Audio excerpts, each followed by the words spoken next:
तो ज़मीन धंसने की वजह से 15-20 मकान जो है तबाह बर्बाद हुए हैं। पंचायत दलवा में और दुक्सर की जगह है ये।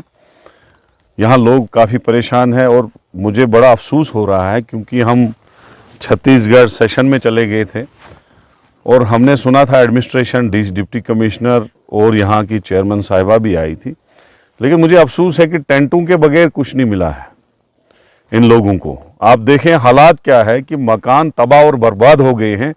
किसी मकान का कोई जगह भी नहीं बची है इनके लिए, ज़मीन भी नहीं बची है। बनाएंगे कहाँ ये मकान? आप देखो, खुद ही वीडियो उठाओ, ये सारा पहाड़, ये सारी ज़मीन जो है खिसक चुकी है। तो मुझे अफसोस है कि अगर कहीं पे थोड़ी सी आगजनी भी होती है जम्मू या श्रीनगर में, वहाँ पे लाखों के हिसाब से कंपनसेशन दिया जाता है लोगों को। और मैं एडमिनिस्ट्रेशन को दोबारा कहना चाहता हूँ कि हमारे लोगों को आप एरा गेरा मत समझिए। ये भी आपके ही लोग हैं, ये भी इस स्टेट के लोग हैं।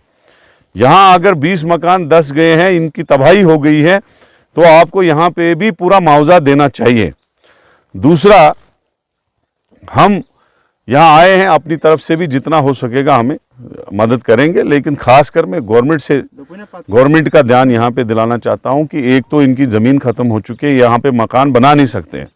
एक तो इनको कहीं ना कहीं 2-4 मरले का ज़मीन दिया जाए कहीं ना कहीं, और दूसरा इनको मकान बनाने के लिए लाख रुपए, 2 लाख रुपए, 3 लाख रुपए, कम से कम जितना हो सकता है सरकार से 2-3 लाख रुपया वो दिया जाना चाहिए ताकि अपना मकान बनाए।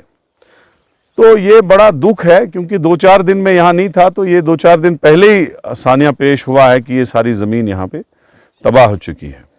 वो सारा जो इश्तिहारबाजी है, ये बड़े दुख की बात है कि हमारे लोग दिन ब दिन पॉवर्टी जो ग्राफ है उसकी तरफ नीचे जा रहे हैं, ऊपर कोई नहीं आ रहा है, गरीबी की तरफ बढ़ रहे हैं। आप देखिए बेरोज़गारी कितनी है, गरीबी कितनी है। ये 100 बार एमएसटी दे के लोगों को बोल रहे हैं कि आप बिजली बिल भरिए, क्योंकि बिजली बिल भरना ज़रूरी है। वो भी नहीं लोग भर पाते हैं क्योंकि हमारे पास अब गरीबों की तादाद ज़्यादा है।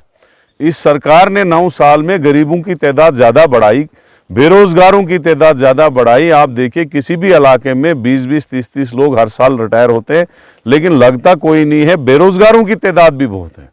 लाएंगे कहाँ से पैसा? पहले इन्होंने कहा कि पानी का जो पेमेंट है वो 3 रुपये आपको लेंगे महीने का, आज 300 रुपये देना पड़ता है पानी का। इसी तरह से टोल इन्होंने लगाए जगह जगह, पहले 50 रुपये बोलते थे टोल का, आज 200, 300 रुपये एक साइड का देना पड़ता है। इसी तरह से अब प्रॉपर्टी टैक्स इन्होंने शुरू किया, तो प्रॉपर्टी टैक्स जो है अभी ये कह रहे हैं 60% पॉपुलेशन को लेंगे, इतना लेंगे, कम लेंगे, वो करेंगे, ये करेंगे। ये 200 रुपये पे शुरू होंगे, 10,000 रुपये 2-3 साल के बाद होगा। मैं ये कह रहा हूं सरकार से, आखिर तुमको है क्या शरारत हमारे लोगों के साथ?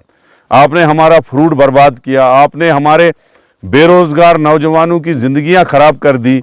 जो नौकरियां निकलती हैं उनमें स्कैम निकलते हैं, कोई लगता नहीं है। आपने जैसे भी हो सका आप गरीबों के पीछे पड़े हैं, आपने हमारी स्टेट को यूटी कर दिया। हर चीज आप उल्टा कर रहे हैं। किया क्या है गुनाह? अभी आपने देखा कुछ दिन पहले इन्होंने डोजर मुहिम गरीबों के खिलाफ शुरू की थी। गरीबों के मकान गिराए गए, जमीनों की, गरीबों की जो 2-2, 4-4 कनाल नस्लों से इनकी जमीनें थी उन पे कब्जा किया गया, दुकानें खत्म हुई, मकान खत्म किए गए। तो ये सरकार जो है गरीबों के खिलाफ है और हम एज ए कांग्रेस पार्टी गरीबों की आवाज बनेंगे, गरीबों की लड़ाई लड़ेंगे। देना चाहता हूं आश्वासन कि अगर कांग्रेस पार्टी इक़्तिदार में आती है, बिजली बिल भी बीपीएल वाले का माफ होगा।